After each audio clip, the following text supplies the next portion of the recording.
Continuando con el tema de tiroides, ahora veremos la parte de tiroiditis. La tiroiditis es la inflamación de la glándula tiroidea. Abarca un grupo de enfermedades que causan sintomatología aguda, con dolor e hipersensibilidad tiroidea a la palpación, como la tiroiditis subaguda y la tiroiditis infecciosa, y otras indoloras que se manifiestan por disfunción tiroidea o bocio, como la tiroiditis de Hashimoto, posparto, silente o la tiroiditis de Riedel. Tienen diferentes orígenes, enfoques y tratamiento. La tiroiditis subaguda, relativamente frecuente, tiene una incidencia global de 12 casos por cada 100.000 habitantes. Es más común en adultos jóvenes o de mediana edad, generalmente autolimitada y se considera la causa más común de dolor tiroideo. Se le supone una etiología viral, ya que frecuentemente 2 a 8 semanas antes le precede una infección respiratoria aguda. Se ha implicado al virus de la parotiditis, al de la gripe, Coxsackie, ecovirus y adenovirus. Tiene una incidencia estacional más alta en el verano. En la sintomatología podremos encontrar unos prodromos de mialgias, odinofagia y febrícula. Los pacientes refieren dolor en el cuello, que es el motivo de consulta en la mayoría de los casos, y a veces inflamación local, que se puede presentar en forma aguda o subaguda en varias semanas. El dolor se irradia a la mandíbula y a los oídos, y se agrava con la deglución o al girar la cabeza, siendo frecuente confundirlo con faringitis, odontalgia o otitis. El tiroides está algo aumentado, a veces unilateralmente, y la palpación es dolorosa. En ocasiones muy dolorosa. Puede haber eritema y calor focal. En los laboratorios, un dato muy característico es la marcada elevación de la BSG, habitualmente más de 50 milímetros por hora, así como de la PCR. La TSH y la T3 y la T4 están alteradas, según el momento, de manera similar a la tiroiditis autoinmune. Pero los anticuerpos antitiroideos suelen ser negativos. Pueden encontrarse inicialmente anemia y leucocitosis leves, así como moderada elevación de transaminasas.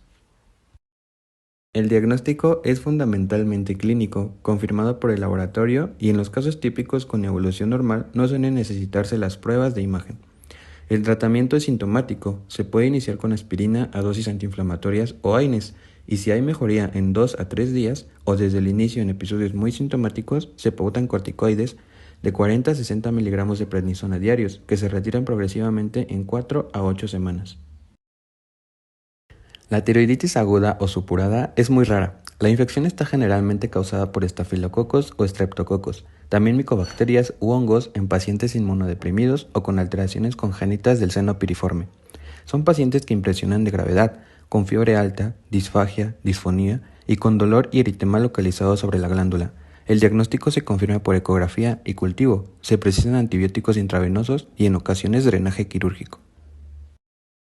La tiroiditis por palpación, biopsia o trauma se puede producir durante una exploración enérgica del cuello, realización de biopsia o cirugía o trauma, por ejemplo con el cinturón de seguridad de un coche. Se manifiesta por dolor y sensibilidad en el cuello e hipertiroidismo transitorio. La tiroiditis de Hashimoto y sus variantes de menor intensidad tienen una base autoinmune con niveles altos de anticuerpos antitiroideos. Las enfermedades autoinmunes son el resultado de complejas interacciones entre factores genéticos, epigenéticos y ambientales.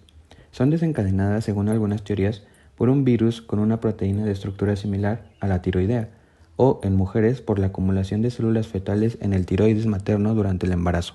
Factores ambientales como el tabaquismo, algunos fármacos, el embarazo y posiblemente el estrés se asocian a su mayor incidencia.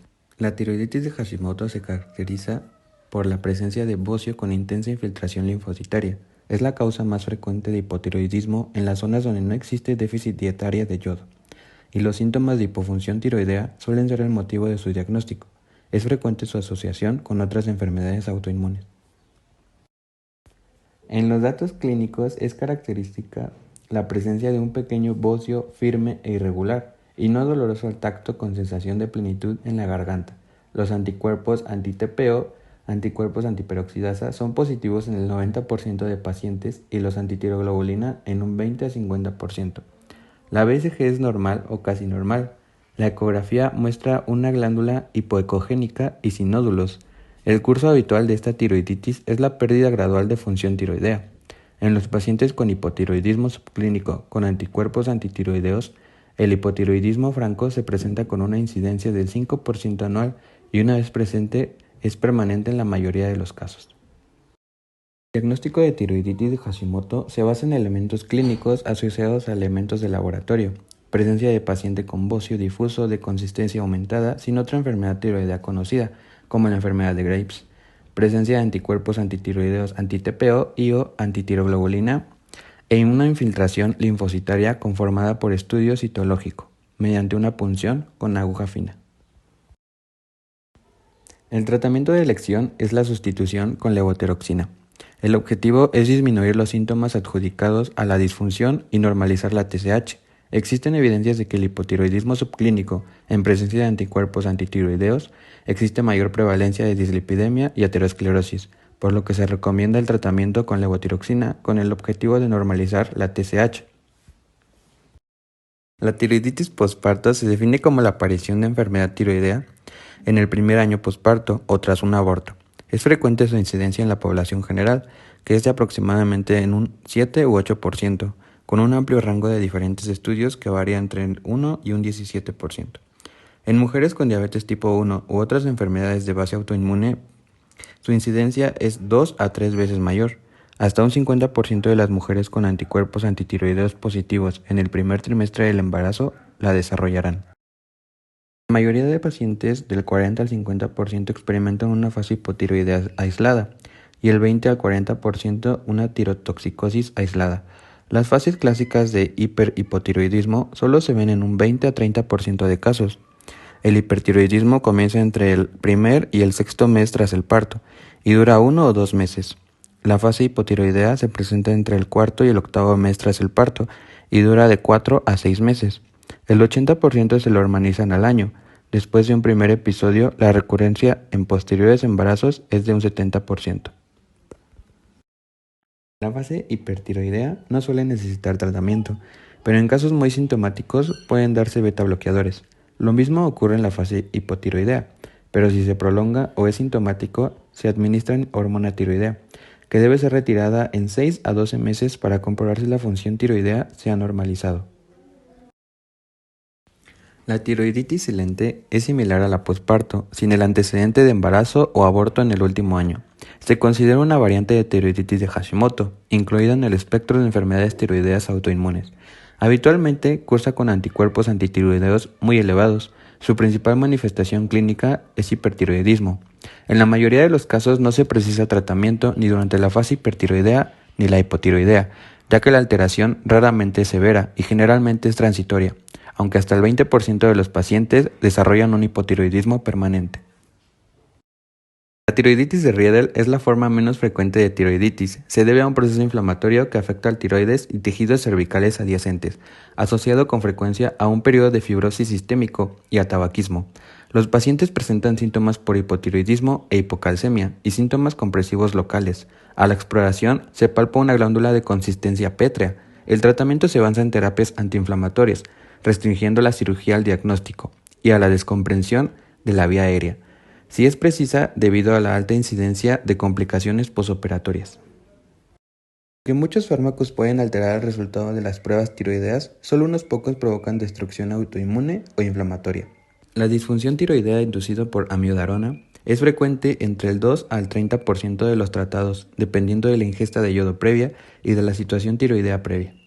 El hipertiroidismo por amiodarona incrementa en 3 veces el riesgo de eventos cardiovasculares, principalmente arritmias ventriculares, y es frecuente.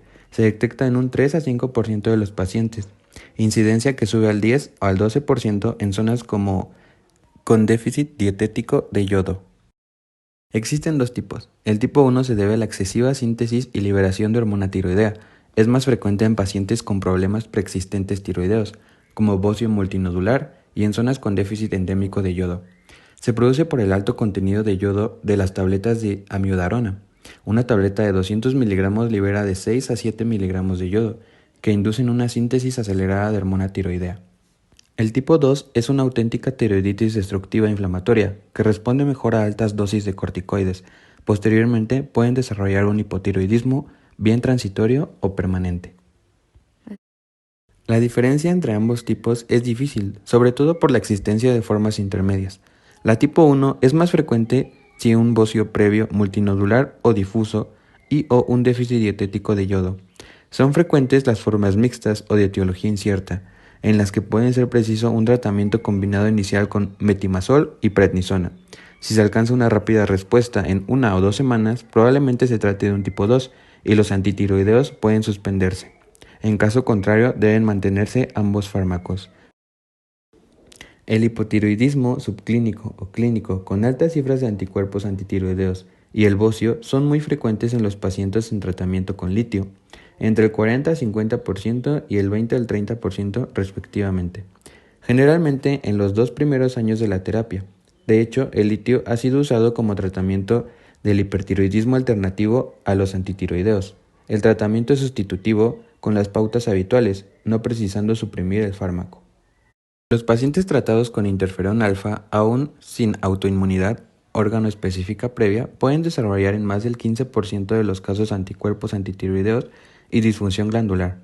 La presencia de altos títulos de anticuerpos antitiroideos en pacientes que reciben interferón o interleucina 2 pueden determinar hiper o hipotiroidismo. Se ha descrito el interferón alfa como agente causante de tiroiditis destructiva inflamatoria. En estos casos, la captación de yodo es muy baja a diferencia de lo que ocurre en la enfermedad de Graves. Cuando los pacientes desarrollan hipertiroidismo con el uso de estas drogas, el tratamiento se basa en el uso de antitiroideos de síntesis, igual que en la enfermedad de Graves. Los inhibidores de la tirosinasa usados en el tratamiento de diferentes procesos tumorales, como riñón, hepáticos, gastrointestinales y leucemia mieloide crónica, se asocian con el desarrollo de hipotiroidismo con un rango entre el 32 y el 85% de pacientes previamente eutiroideos, y también con descompensación de hipotiroidismo previamente tratado. También se ha observado hipertiroidismo posiblemente por tiroiditis destructiva,